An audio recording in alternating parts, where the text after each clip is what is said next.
The other thoughts, why did you have a... Oh, no, I was just reminded of Henry II and Eleanor of Aquitaine, who just hated each other. But there is the most wonderful movie, The Lion in Winter, is a 60s film, and Peter O'Toole and Katharine Hepburn in it.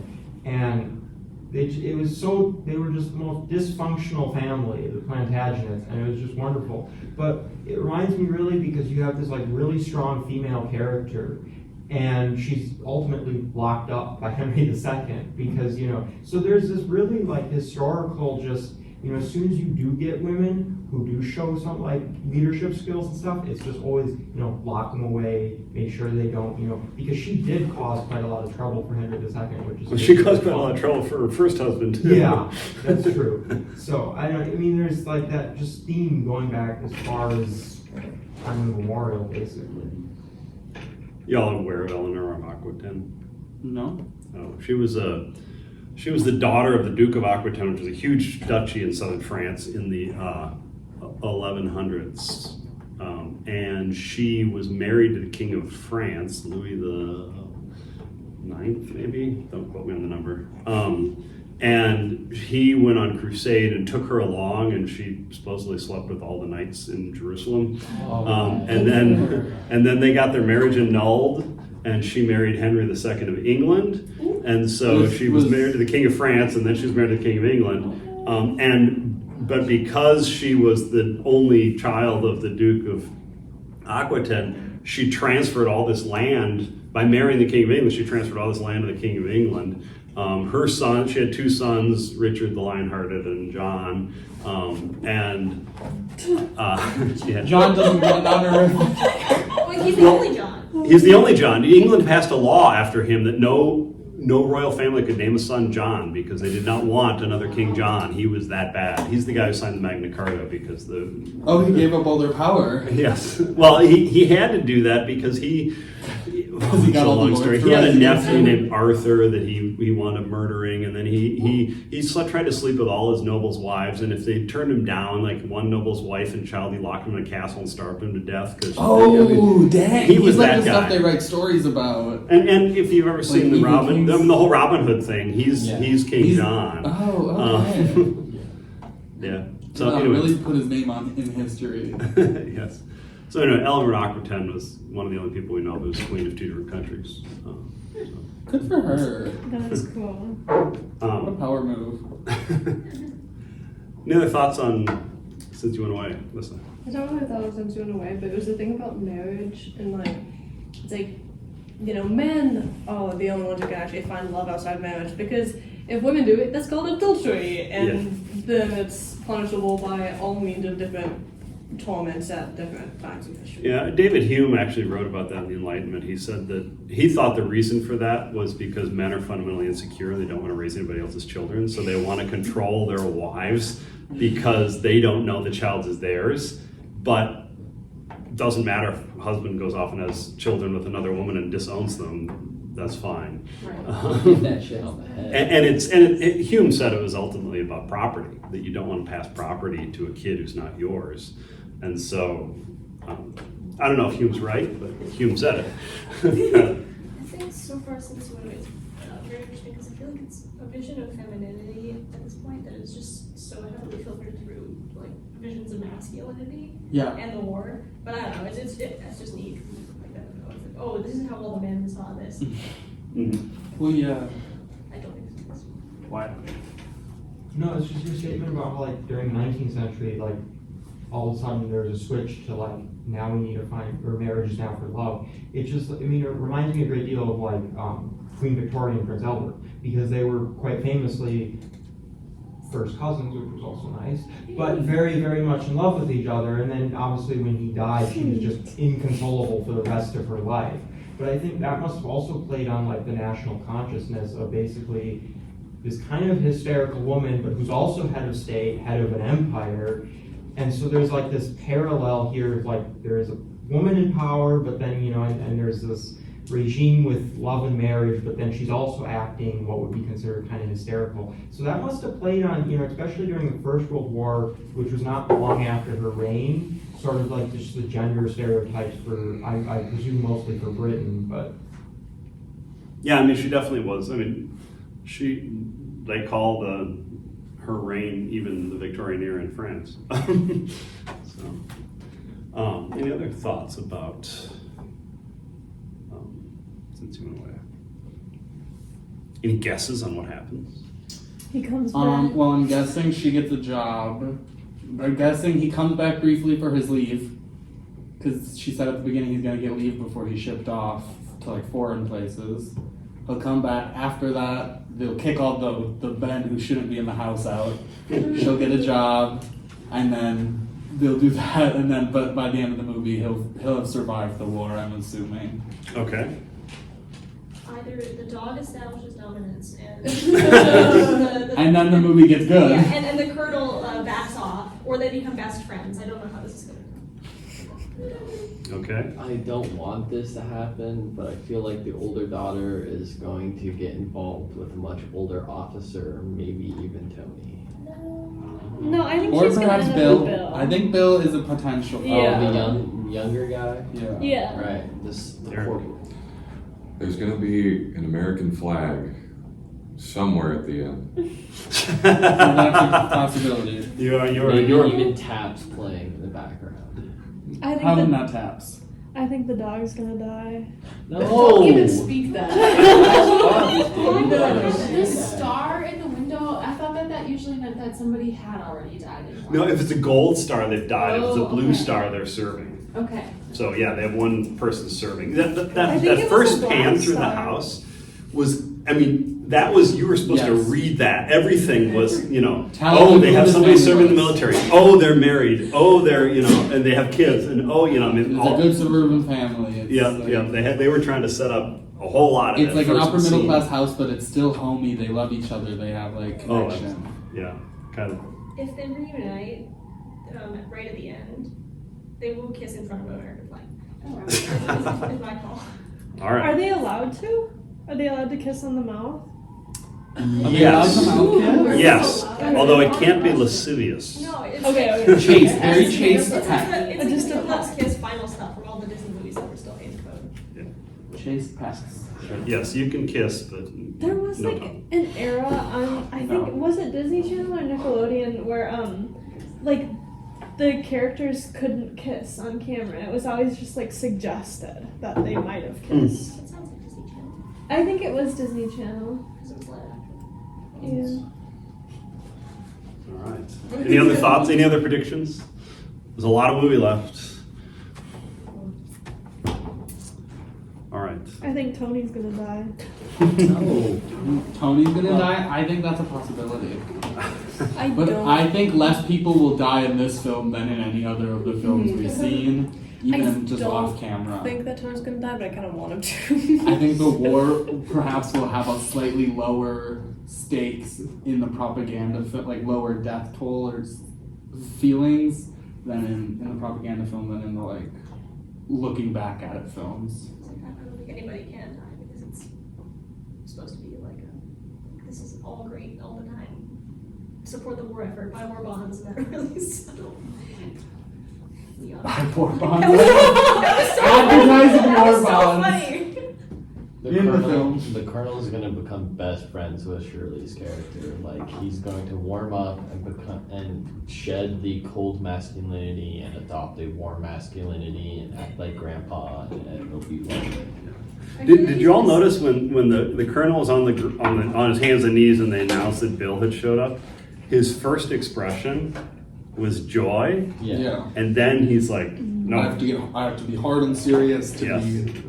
Oh, that's right, because Bill is like his grandson. yes." Yeah. Okay. But then he has to be, "Oh, yes, well, you're here That's for why I money." think and- these families are going to get entangled. Bill's going to marry the older daughter, and he's going to be and he's going to be a grandpa figure to Miss Shirley Right, Temple. because the colonel's son died too, so he would be replacing with the mom and the dad, becoming his actual children, and then his grandchildren would become the two daughters.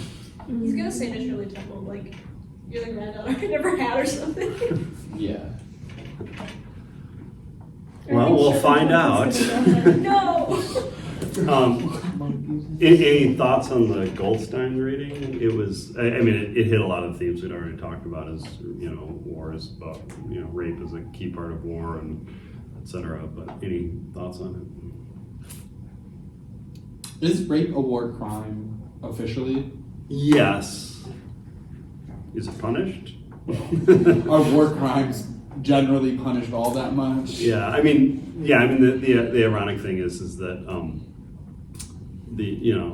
after World War II, the United States and Britain and the Soviet Union and France actually invented crimes to charge the Nazis with, crimes against humanity, things like that. And war crimes were already on the books, as the Geneva Convention was already signed, etc. The U.S. and Great Britain utterly ignored that during the war, but because they won, nobody was ever charged with anything. But yeah, what is like the USSR and then America gonna charge each other with the war crimes they were both committing during their parts of the war? Right. Why? I'm just curious, you had talked about, so women in Great Britain, France, America, all the allied countries, they were going to work factories, there was all that propaganda ship. I'm curious what it was like in Japan and then Russia too.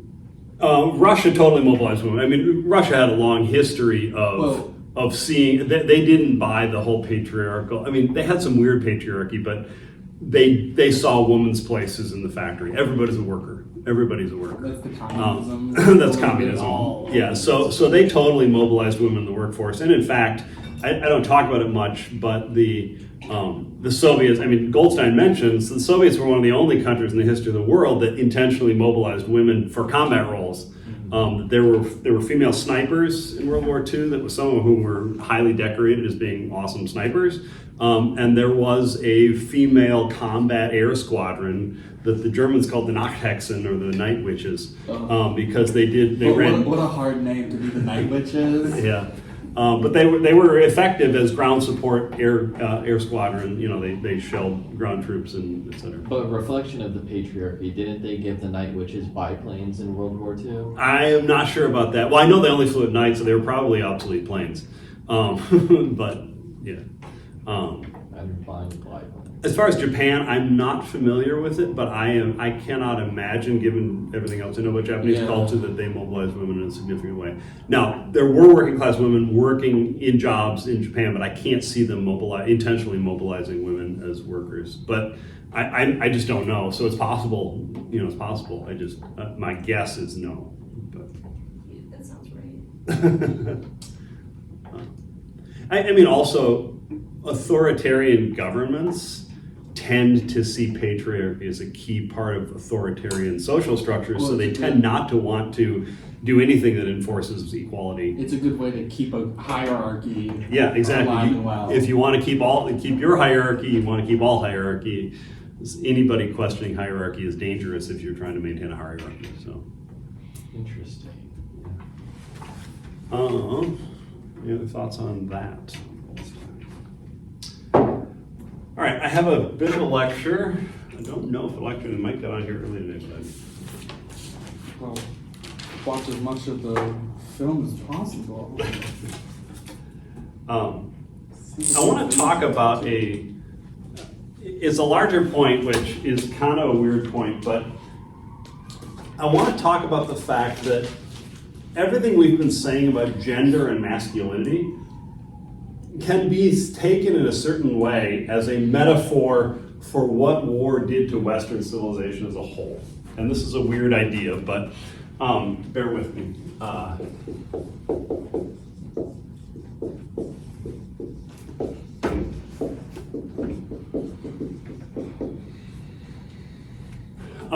This is my name for it, the gunpowder effect. You won't find that in the history books. But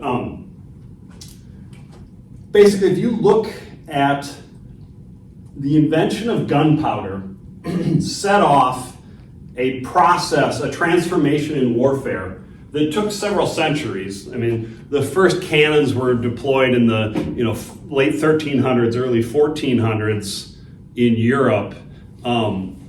And that's the first really effective gun. The Mongols had gunpowder weapons in the 1200s, but they were more like bottle rockets, very, very large bottle rockets than anything effective, or maybe more like Roman candles, very large Roman candles. But they did not shoot projectiles. Europeans took Chinese gunpowder, which arrived from China to Europe in the 1100s, and they figured out how to put it in basically a can with an open end and fire it, and they invented the cannon. And cannons were first used solely for blowing holes in castle walls. Well, perfect.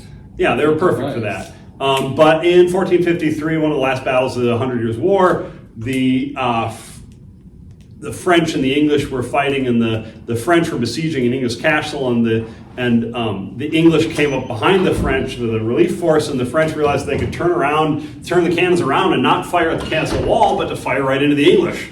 And this was a revolution. But gunpowder has a logic to it.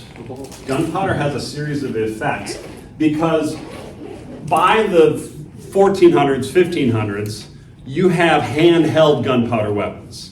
Now, these are not very fast or efficient, and they're certainly not accurate, and they're not very powerful, but they are handheld gunpowder weapons. They're guns. And the first ones were basically a very small cannon that was set on a stick that was so heavy you couldn't hold it up, but you set it on a stick and you could fire it. But by the 1600s, 1500s really, you have handheld pistols, you've got muskets, and you've got cannons. And this transformed war in a very specific way. I'm going to oversimplify it a little bit, but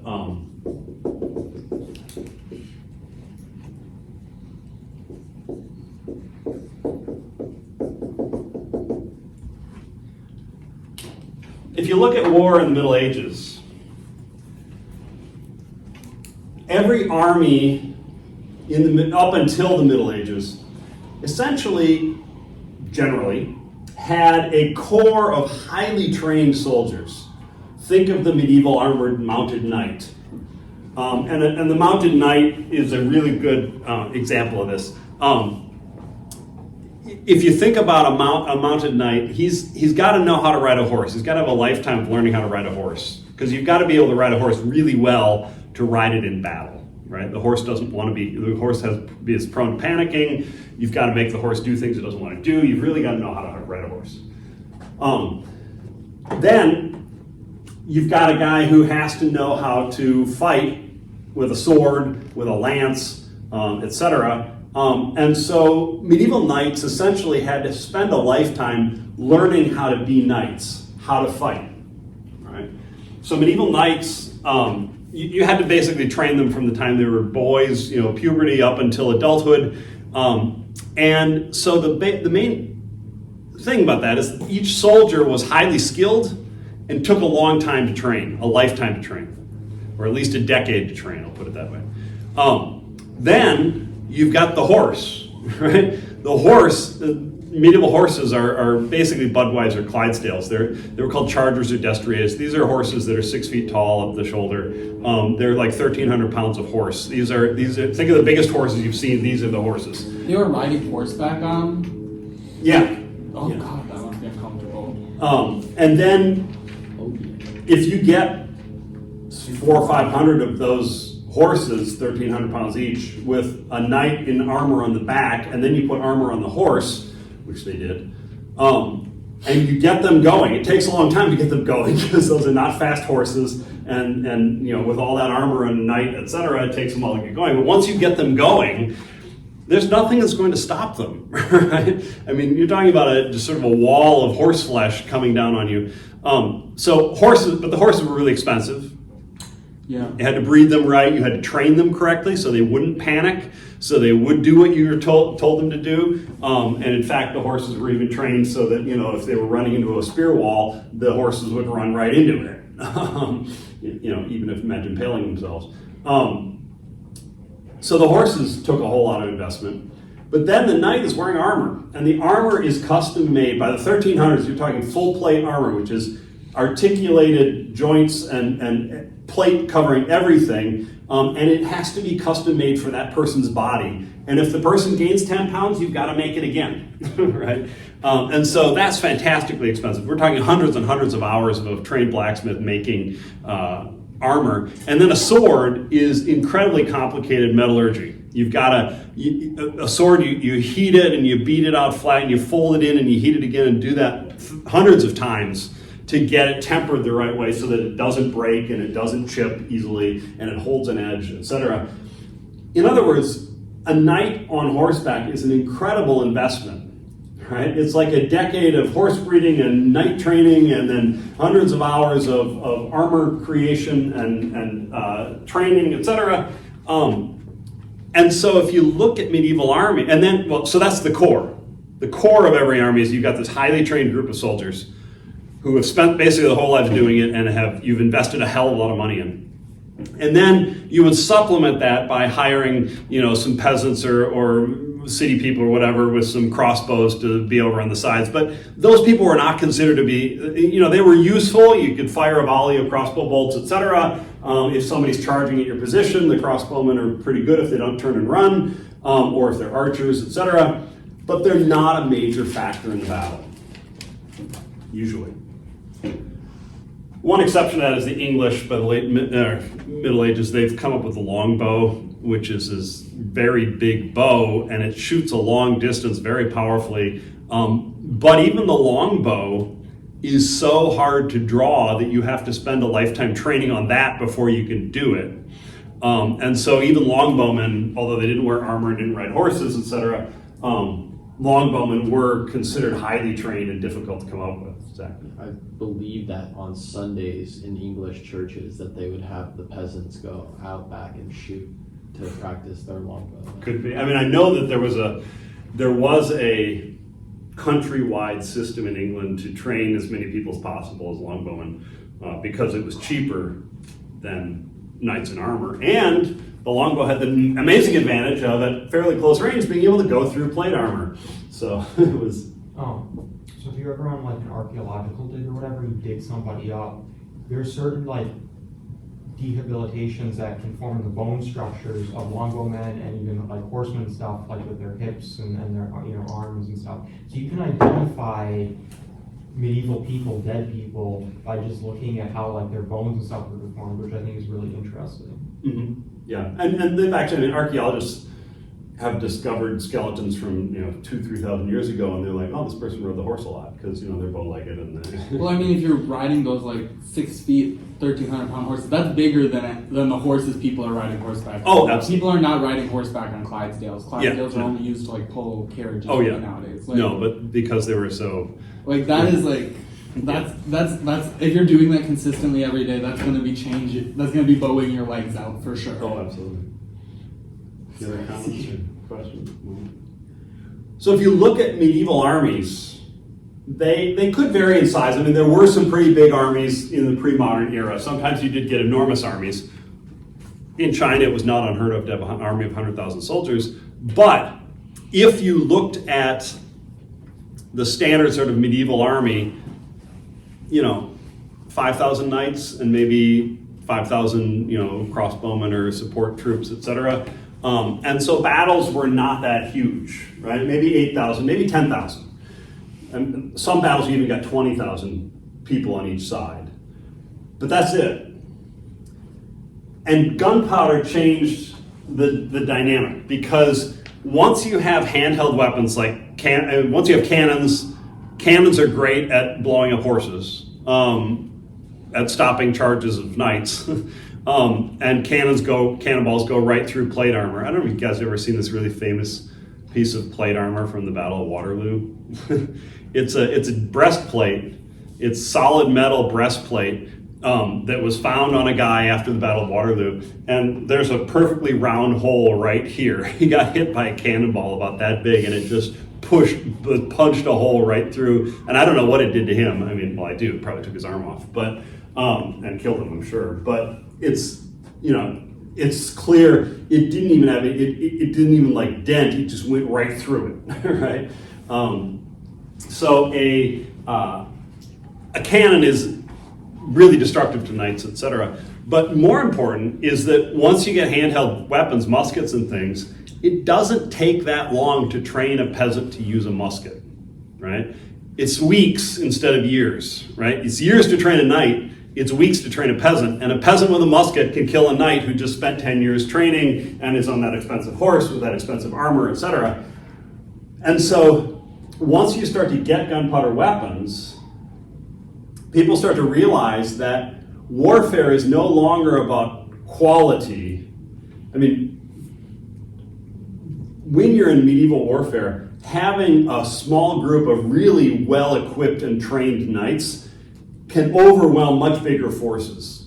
Quality wins. I mean, on the Crusades, European knights were way more heavily armored and had way bigger horses than the Arabs they were fighting or the Turks they were fighting. And the Europeans basically always counted before battle, and they said, if we're not outnumbered more than 10-1, we can win this, right? 9-1, we got this. 8-1, we got this. 5-1, we got this.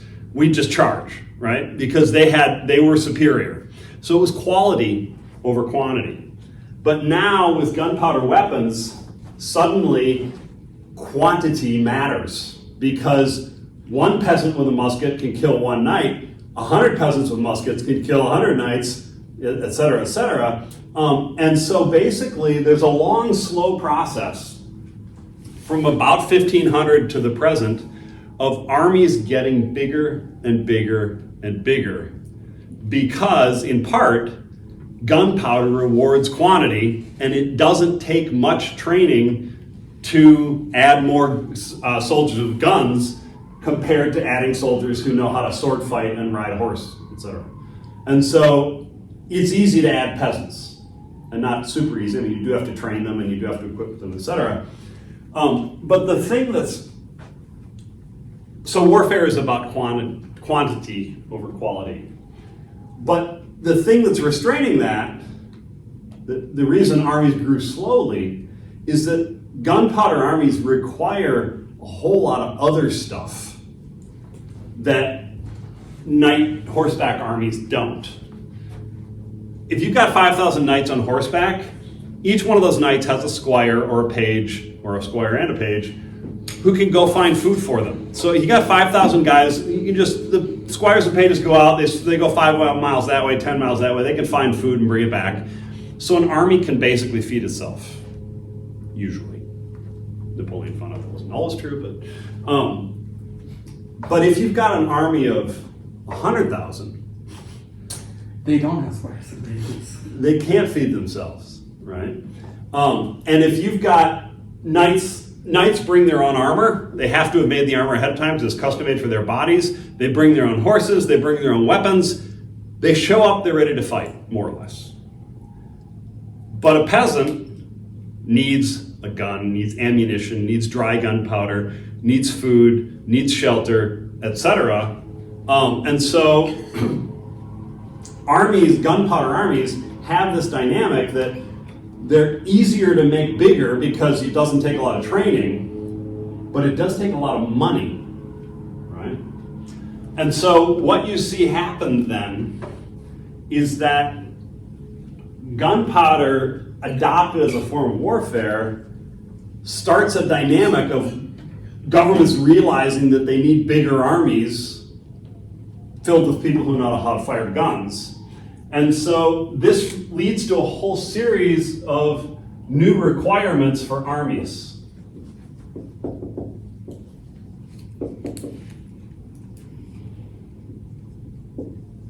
And the biggest requirement is money. Armies start getting more expensive because a knight under the feudal system in Europe would pay for his own armor, would pay for his own horse, would pay for his own castle. He would tax the peasants in his territory to pay for all that, but he basically just paid for himself. So a king didn't have to equip anybody. Were knights were they given land by the king? Like the king said, you're given this, you're a knight, you get this area of land, everyone who lives there is under your control. Yeah, basically. That's the central idea of feudalism, is that the king divides his kingdom up into, say, 6 parts or so and gives each part to a duke. and then the duke turns around and divides his duchy up into like 10 parts and gives each part to a count or a viscount or a marquis, and then each one of those divides their territory up into 10 parts or Yes. whatever, and has, you've got barons and people were surprised when Bernie Madoff did what he did. It's always been a beer. so yeah, it's a pyramid. But each person was expected to use that fief to generate the income to equip themselves, maybe even pay some extra soldiers, build a castle, etc.